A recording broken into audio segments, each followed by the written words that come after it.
हा नमस्कार शेतकरी मित्रांनो, हा माझा चिया शेतातील प्लॉट आहे। साधारण मी 10 नोव्हेंबरला याची लागवड केली होती। एकरी 1.5 किलो बियाणं पेरलं होतं। तर आज रोजी हा गोंड्याच्या स्थितीमध्ये आहे आणि याच्यावरती पांढरी माशी किंवा हिरवे तुडतुडे थोडाफार अटॅक आहे।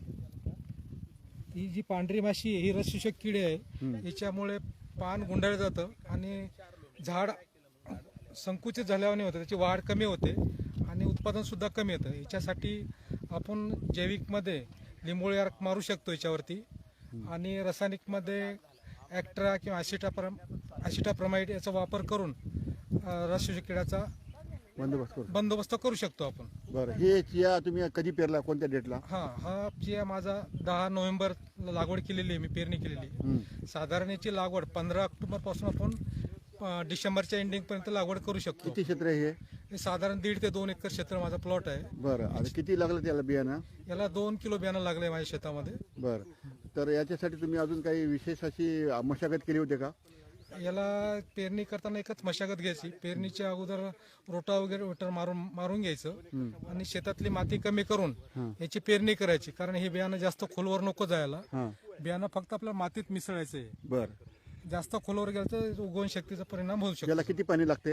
याला साधारण 5 ते 7 पाणी लागतात। गव्हापेक्षा पाणी शिल्लक लागतात। कमी पाण्यात येणारं पीक नाहीये। बरं, हे याला कोणी जनावर वगैरे खाते का? याला कोणत्याही प्रकारचं रानटी जनावर वगैरे काही खात नाही, किंवा जसे रोही, रानडुक्कर, माकड वगैरे किंवा हरणाचा त्रास नाहीये। बरं, हे याला कोणतं खत वगैरे द्यायचं तुमचं काय हे आहे का? याला जसे आपण बाकीच्या पिकांना चण्याला किंवा गव्हाला खत देतो त्या प्रकारचे आपण खत देऊ शकतो।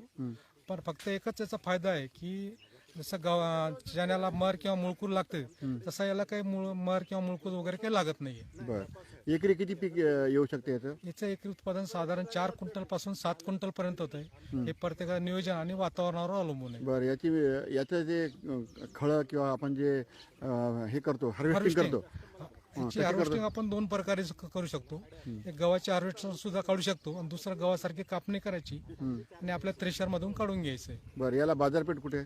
याला बाजारपेठ मुख्यतः बाजारपेठेला MP मध्ये, मध्य महाराष्ट्रामध्ये, मध्य प्रदेशमध्ये निमजला आहे आणि आपल्या महाराष्ट्रामध्ये वाशिम जिल्ह्यात कृषी उत्पन्न समितीला चालू आहे। बरं, आणि आमची शेतकरी उत्पादक कंपनी आहे, त्याच्यामार्फत आम्ही खरेदी करतो आणि बियाणं सुद्धा देतो। बरं, काय बियाणं भावाने बियाणं विकता तुम्ही? बियाण्याचे आम्ही शॉर्टिंग केलेलं, मशीन शॉर्टेज केलेलं बियाणं 500 ते 600 रुपये किलो देतो आणि खरेदी करताना मार्केट रेटनुसार खरेदी करतो। साधारण हमी भाव आमचे 10,000 पर्यंत आहेत, पण भाव वाढल्यानंतर शेतकरी हमी भावाने देत नाही, त्याच्यामुळे आम्ही जसं मार्केट आहे त्याप्रमाणे खरेदी करतो। बरं, तुम्ही आता नवीन आज एक ग्रेडेशनचा आणि क्लिनिंगचा प्लांट टाकलेला आहे, तो कशासाठी टाकला तुम्ही? आम्ही आता यावर्षी आमच्या कंपनीमार्फत शॉर्टिंग म्हणजे ग्रेडिंग, क्लिनिंग आणि ग्रेडिंगचा प्लांट टाकलेला आहे। त्याचा एकच उद्देश आहे की जो शेतकऱ्याचा माल आलाय तो माल क्लिनिंग आणि शॉर्टेज केलेला नसतो, त्याच्यामुळे योग्य रेट भेटत नाही। तर आमचा एकच उद्देश शेतकऱ्याला चांगल्या प्रकारचा भाव भेटला पाहिजे आणि शेतकऱ्याचं उत्पन्नात 2 पैसे शिल्लक कशी भेटेल हा आमचा एक मुख्य उद्देश आहे। चिया सीडचा मुख्यतः आपल्या आहारामध्ये काय कसा उपयोग करता येईल? चिया सीडचा मुख्यतः आहारामध्ये याचा सुपर फूड म्हणून खाण्यात येतो। याला जागतिक मागणी आहे आणि सध्या याचे 60 प्रकारचे औषधी उपयोगी आहे। Sugar, BP, weight loss, immunity power वाढवणे, तसंच घरामध्ये आजी आजोबांना हे चालतं, समजा सांधेवाटासाठी आणि केसांचे प्रॉब्लेम असतील त्याच्यासाठी चालते। फक्त काही प्रमाणात रोज आपण 1 टेबलस्पून चिया घेतला तरी आपल्याला चांगल्या प्रकारचा फायदा होतो। बरं, तर साधारणतः 10 वर्षाच्या मुलापासून ते 70-100 वर्षाच्या माणसापर्यंत हे चिया घ्यायला काही हरकत नाही, चालतंय आपल्याला, चालते। बरं, तर चिया हे आपण अन्नधान्यामध्ये मिसळून वगैरे खाता येते का असं काही तुम्ही? चिया आपण जसं सोप खातो त्याच्यामध्ये जसं आपण ओवा वगैरे खातो त्या पद्धतीने भाजून घेतलं आणि त्याच्यामध्ये सोप सोबत खाल्लं तर लहान आपल्या घरातले मुलं बाळ सुद्धा खातात, त्यांच्या खाण्यात येतात, कारण याच्यात मेगा फायबर वगैरे आहे आणि ओमेगा 3 आहे, त्याच्यामुळे कॅल्शियमचे प्रमाण चांगलं दुधापेक्षा जास्त आहे, त्याच्यामुळे लहान मुलांना याच्या मार्फत खाण्यामार्फत भेटू शकतं समजा। अच्छा, बरं, तर तुम्ही आता शेतकऱ्यांना काय सांगाल? तुम्ही एक 4-5, 7-8-10 वर्षापासून चियाचे उत्पादक आहात, तर याच्याबाबत तुम्ही काय मार्गदर्शन करा शेतकऱ्यांना? शेतकऱ्यांना एकच सांगतो की मी जवळपास 2020 पासून चिया शेती करतोय, जवळपास 4 ते 5 वर्ष झाले। तर आपल्या सरकारचं एक चुकीचं धोरण चालू आहे जो आपल्याकडे माल पिकवतो तो आयात करतो, त्याच्यामुळे आपल्या मालाचे भाव पडतात, आपल्या मालाला योग्य भाव भेटत नाही.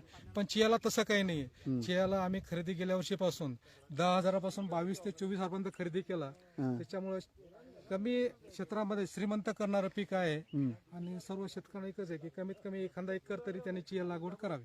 बरं. तर याबाबत तुम्हाला कधी असे पुरस्कार वगैरे मिळालेत का? पुरस्कार वगैरे काही भेटलं नाहीये, पण मी एक सांगतो की मला याच्या मार्फत पैसा कमी क्षेत्रामध्ये जास्त पैसा भेटला. बरं. आता ह्या क्षेत्रामध्ये हे थोडंसं काही ठिकाणी कमी जास्त उंच प्रकार झालेला आहे, तर हे कशामुळे झाला असेल? हा जो प्रकार आहे चियाचं काय होतं, बियाणं महत्वाची, जर्मिनेशनचं म्हणजे निघणं महत्वाचं आहे. काहीच बियाणं खोलवर गेल्यानंतर त्याला निघायला थोडाफार उशीर लागतो, त्याच्यामुळे हा प्लॉट माझा खालीवर झालेला आहे. जसं बाकीच्या पिकासारखं एकदम हा निघत नाही. थंडीच्या मोसममध्ये याला निघायला 10 ते 15 दिवस लागतात. कोणत्याही पिकाची अडचण तीच येते की थंडीमध्ये थोडंफार लेट निघतो. अच्छा. बरं. तर पाण्यामध्ये काही एखादं तुम्ही खत किंवा वगैरे असं एक मिक्स करून तुम्ही देऊ शकता का याला असं? हो, आपण याच्या पाण्यामधून आपण जसं फवारणीसाठी आपण गोकृपा अमृतचा वापर केला तर हे चांगल्या प्रकारे याचं उत्पादन भेटू शकतं. आणि केमिकल विरहित असल्यामुळे गोकृपा अमृत त्याचे रिझल्ट सुद्धा चांगले, आणि याच्यावर मधमाशी मोठ्या प्रमाणात येत असल्यामुळं गोकृपा अमृत तसा काही त्रास होत नाही. जैविक असल्यामुळे त्यात मधमाशीचा अकटाव म्हणजे मधमाशी मोठ्या प्रमाणात येऊ शकते. तुमच्या कंपनीचा नंबर आम्हाला याचा सांगा, म्हणजे जे लोक तुम्हाला चियाबाबत माहिती विचारतील आणि तुम्हाला त्यांना जर विक्री करायची असेल तर तुमच्याशी संपर्क साधतील. माझ्या कंपनीचा मातृत्व जैविक शेतकरी उत्पादक कंपनी आहे. जिल्हा बुलढाणा आहे, तालुका सिंदखेड. आम्ही आमच्या कंपनीमार्फत तुमचा माल पाहून त्याला योग्य रेट पद्धतीने खरेदी करू शकतो आणि बियाणं वाटप सुद्धा करू शकतो आम्ही.